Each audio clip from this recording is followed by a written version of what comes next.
ఇవన్నీ పని చేస్తూ ఉంటే ఇంకొంచెం మాకు సపోర్ట్ అవసరం అండి. సో అప్పుడు ఇమీడియట్గా నేను ఏం చేశానంటే, అప్పుడు అన్న ఎమ్మెల్యే గారి నెంబర్ కావాలంటే అన్న ఇమీడియట్గా ఎమ్మెల్యే గారి నెంబర్ ఇస్తే నేను ఫోన్ చేసి, సార్ నేను ఇలా మనోజ్ని మాట్లాడుతున్నాను సార్ అంటే, ఆయన ఇమీడియట్గా రెస్పాండ్ అయ్యి ఇలా ఇక్కడ వచ్చున్నాము మీ దృష్టికి తీసుకురావాలనుకుంటున్నా అంటే, అంత పెద్ద వ్యక్తి, అంత పెద్ద ఆయన 20 నిమిషాలు 20 to 30 minutes కూడా పట్టలేదండి.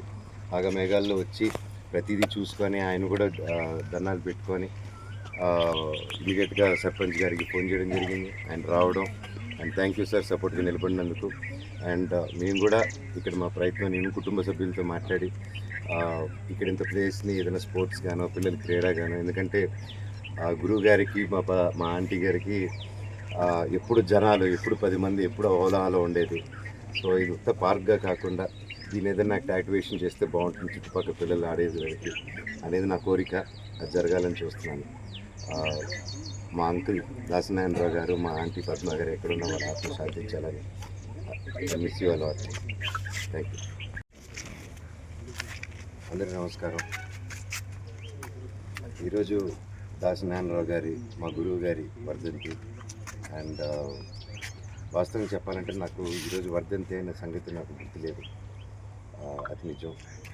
నేను ఒక 4 రోజుల క్రితం చిత్రపూరి కాలనీ వైపు వస్తుంటే గురువుగారి విగ్రహం ఉంటుంది అక్కడ. అది చూసుకొని నాకు ఫ్యామిలీ మెంబర్స్ అంతా గుర్తుకొచ్చి ఎవరు నన్ను వెంటనే ఫోన్ చేసి ఆలమక్క నంబరు చేంజ్ అయినట్టుంది, నంబర్ కావాలని తీసుకోవడం జరిగింది. అండ్ ఆ రోజు వచ్చి చెప్తున్నాను నాకు గుర్తుకు వస్తున్నారమ్మా అని చెప్పి. ఈలోగా వేరే పనులు పడి చేయడం ఆలస్యమైంది. కాకపోతే అది జరిగిన 4 రోజులు కూడా కాలేదు. నిన్న సాయంత్రం నాకు ఆ వీడియో చూడగానే నాకు చాలా మనసుకు కష్టం వేసింది. అండ్ ఇమీడియట్గా రెస్పాండ్ అయ్యి రాత్రి నేను చెప్పాను అందరినీ తీసుకోవాలి ఇక్కడికి వద్దాం అని. పొద్దున 5:30కి నాకు నా టీంకి ప్రతి ఒక్కరికి అంత లేట్గా చెప్పినా కూడా పొద్దునే మేము వస్తూ దారిలో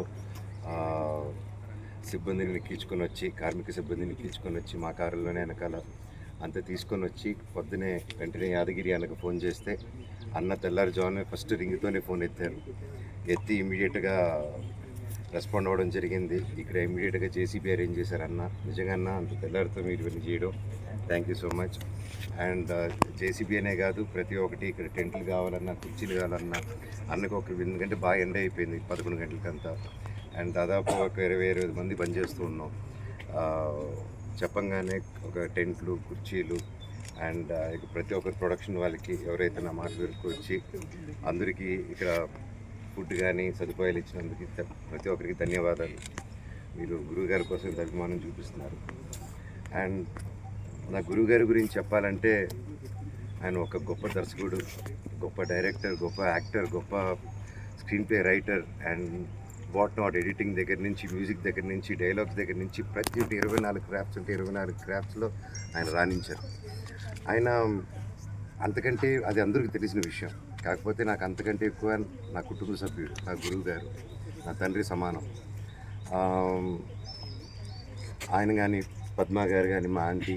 సో ఆయన ఎప్పుడు మిస్ అవుతూ ఉంటాను. ఆయన ఉంటే వాళ్ళే మా కుటుంబానికి పెద్ద. సో వాళ్ళు లేని లోటు అది మాకు బాగా తెలుస్తుంది, నాకు ఇంకా బాగా తెలుస్తుంది. అలాగా ఆయన గురించి చెప్పాలంటే అండి, నేను చిన్నప్పుడు నేను యాక్టింగ్ కానీ, నా మొగుడు నాకే సొంతం అనే సినిమాలో కానీ ఆయన డైరెక్షన్లో యాక్ట్ చేసిన చిన్నపిల్లోడిని. పుణ్యభూమిని ఆదేశం అన్న సినిమాలో నేను ఆయనతో పాటు నటించే ఒక భాగ్యం దక్కింది నాకు చిన్నప్పుడు. అండ్ ఆయనతో పాటు మ్యూజిక్కి వెళ్ళేటవాడిని, ఎడిటింగ్కి వెళ్ళేటవాడిని. అండ్ నాకు ఏదైనా ఇన్ని క్రాఫ్ట్స్ మీద నాకు కూడా ఇంత ఇంట్రెస్ట్, ఇంత ప్రాణం, ఇంత పిచ్చి ఉందంటే అది మా నాన్నగారితో పాటు దాసనారాయణరావు గారు కూడా అది ఉందండి. అండ్ గురువుగారి గురించి లైఫ్లో హీస్ ఏ ఇన్స్టిట్యూషన్ అండి. ఆయన ఒక ఇన్స్టిట్యూషన్. ఆయన ఇన్స్టిట్యూషన్ గురించి ఈరోజు ఉన్న ఇండస్ట్రీ ప్రతి ఒక్కరు చూడాలి. ఆయన మనకి ఎప్పుడో దారి చూపించాడు. స్పెషల్లీ ఆయన తీసిన సినిమాలు, సోషల్ సినిమాస్ తీశారు, కమర్షియల్ సినిమాలు తీశారు, లేడీ ఓరియంటెడ్ సినిమాలు తీశారు. అండ్ ప్రతిసారి దాసరి నారాయణరావు గారు అయిపోయారు అనే టైంలో ఒక కొత్త రకమైన సినిమాతో ముందుకు వచ్చేటోళ్ళు. అండ్ ఎప్పుడు మెయిల్ డామినెన్స్, ఒక కమర్షియల్, ఒక పెద్ద మాస్ హీరోస్ ఉన్న ప్లేస్లో, ఆ డామినేషన్ ఉన్న టైంలో ఒసే రాములమ్మ అని విజయశాంతి గారితో ఒక సినిమా తీసి ప్రతి హీరోకి ఒక భయం పుట్టించారు. ఆ రోజుల్లో ఆవిడని ఈక్వల్ ఒక కమర్షియల్ హీరో స్పేస్కి తీసుకొచ్చారు. And it is not ordinary thing. ఆయన ఇచ్చిన సోషల్ మెసేజెస్ కానీ, ఆయన రాసిన డ్రామా కానీ ప్రతి ఎవ్రీథింగ్ వాజ్ డిఫరెంట్. అండ్ ఈరోజు మనం చూస్తున్నాం మన ఇండస్ట్రీలో థియేటర్ సమస్యలు అని చెప్పి మనలో మనం మాట్లాడుకుంటున్నాం, మనలో మనం ఇబ్బంది పడుతున్నాం. కానీ నాకు తెలిసి చిన్నప్పటి నుంచి ఆయన దగ్గర చూశాను. దాసనారాయణరావు గారు ఎప్పుడో మనకు మార్గం చూపించారు, ఎప్పుడో ఆయన దారి చూపించారు. ఆయన ఈజ్ అ మూవీ మిషన్. ఒక సంవత్సరానికి 10-12 సినిమాలు తీసేటోళ్ళు. ఆయన ఒక అడిగితే ఎందుకంటే మనం ఒక సినిమా తీస్తే ఇంతమందికి డబ్బు వెళ్తుంది, ఇంతమందికి ఉపాధి కలుగుతుంది, థియేటర్స్ ఫిల్ అవుతాయి, థియేటర్స్కి మనం రెగ్యులారిటీ ఇవ్వకపోతే థియేటర్స్కి జనాలు రావడం అది అలవాటు తప్పుతుంది. సో ఎప్పుడో ఒక సినిమా తీయడం కాదు, కంటిన్యూస్ సినిమాలు తీయాలి. కొన్ని పెద్ద అవుతూ ఉంటాయి, కొన్ని మీడియం ఉంటాయి, కొన్ని స్మాల్ ఉంటాయి. కానీ దీనికంతా పరిష్కారం ఆయన ఎప్పుడో చెప్పారు. ఏంటంటే we should do number of films. నేను నా తోటి నటులు కానీ అండ్ ప్రతి ఒక్కరు కానీ మై రిక్వెస్ట్ ఆయన అందరూ ప్రయత్నిస్తున్నారు. బట్ నేను ఆ దేవుని కూడా కోరుకునేది ఏంటంటే మన సినిమా థియేటర్స్ ఫ్లోరిష్ అవ్వాలి. ఒక సినిమా చేసే చోట మనందరం ఒక 2, 3, 4 సినిమాలు మనం మ్యాక్సిమం ఎంత పని చేయగలుగుతామో చేసి I think we all have the responsibility to revive the industry also, especially theatres. And that's the only thing I want to tell. And నాకు నిజంగా ఈరోజు ఇలా వచ్చి మా చేతుల మీద ఇది అవ్వడం నిజంగా అది దేవుడి బ్లెస్సింగ్స్. ఆయన దేవుళ్ళని ఆయన చేయించుకొని ఆయన మా ఆంటీ పిలిపించుకున్నారు.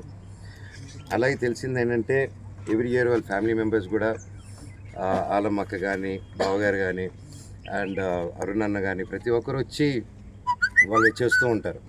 ఈ సంవత్సరం తిథి ప్రకారం నెక్స్ట్ వేరే డేట్కి వచ్చింది, జూన్ 20కి వచ్చింది.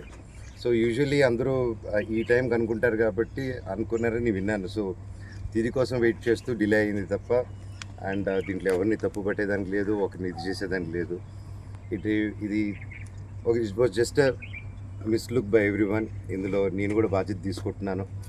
అండ్ ఐ థ్యాంక్ ఆ చెల్లమ్మ ఎవరైతే పోస్ట్ చేశారో, థ్యాంక్స్ అమ్మ గౌతమి, మీరు మా దృష్టికి తీసుకొచ్చారు. And it's a good eye opener.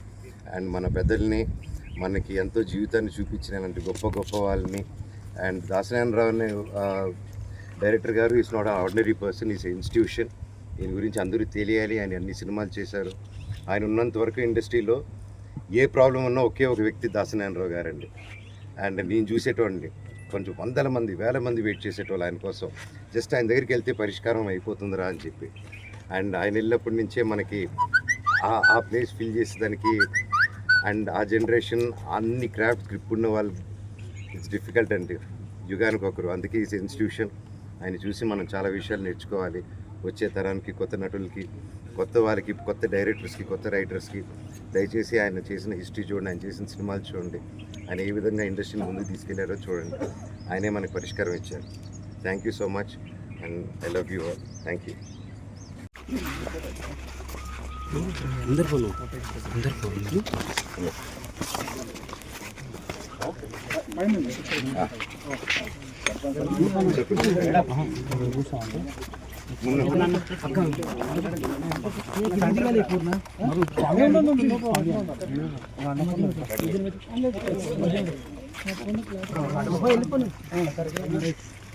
ఒక స్టెప్ బ్యాక్ మీరు మాట్లాడేసిన తర్వాత సర్పంచ్ గారు మాట్లాడి లాస్ట్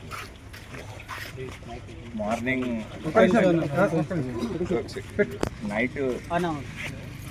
నైట్ ఇన్స్టాగ్రామ్లో నేను కూడా చూసినాక అయ్యో పాపం అనిపించింది. తర్వాత నైట్ చూసి పడుకున్న మార్నింగ్ 5:30కి సారథి సార్ అని మాకు చాలా దగ్గరి ఫోన్ చేసి ఇట్లా మనోజ్ గారు వస్తున్నారు, మీరు అందరు రండి అంటే ఏడికన్నా అంటే ఇట్లా దాసరి గారి శిథిలావస్థకు వచ్చింది, వీడికి వస్తురంటే మాకు ఇంకొక 1/2 అవర్ లేట్ అయింది. అన్నప్పటికే 5:30 వరకు వచ్చేసిండు. మేము 6:30కి వచ్చినాం. 6:30 నుంచి కూడా 11 వరకు ఇక్కడనే ఉన్నాడు.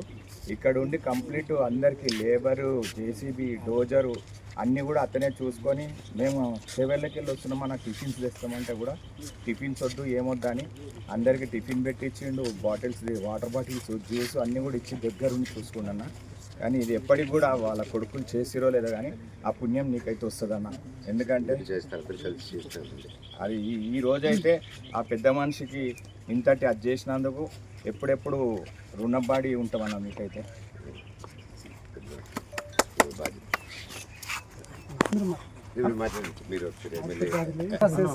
ఒక 9కు ఎమ్మెల్యే గారు కాల్ చేశారు. కాల్ చేసి అర్జెంట్ ఇక్కడ రండి అంటే మాకు ఇక్కడ ఏముంది ఏం లేదు మాకేం తెలియదు. వచ్చిన తర్వాత మాకు అర్థమైంది అంటే ఇది ఉంది మాకు సంగతి మొత్తం తెలిసి ఇక్కడ వచ్చినాక అన్నేం చెప్పిందంటే ఏమున్నా సార్ దగ్గర ఉండు చూసుకోండి, మా తరఫున కానీ మా విలేజ్ తరఫున మా పంచాయతీ తరఫున ఏమున్నా సరే ఎల్లవేళ్ళ వీళ్ళకు 100% మేము సాయం చేస్తాము, అందుబాటులో ఉంటాము, ఏమున్నా మా వరకు ఎంత అయితే వరకు మేము పనిచేస్తాము.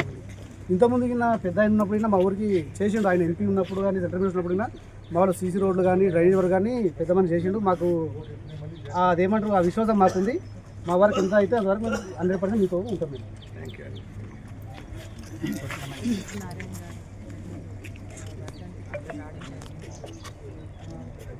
ఆయన ఆత్మీయంగా శాంతి కలగాలని మనస్ఫూర్తిగా కోరుకుంటున్నాను.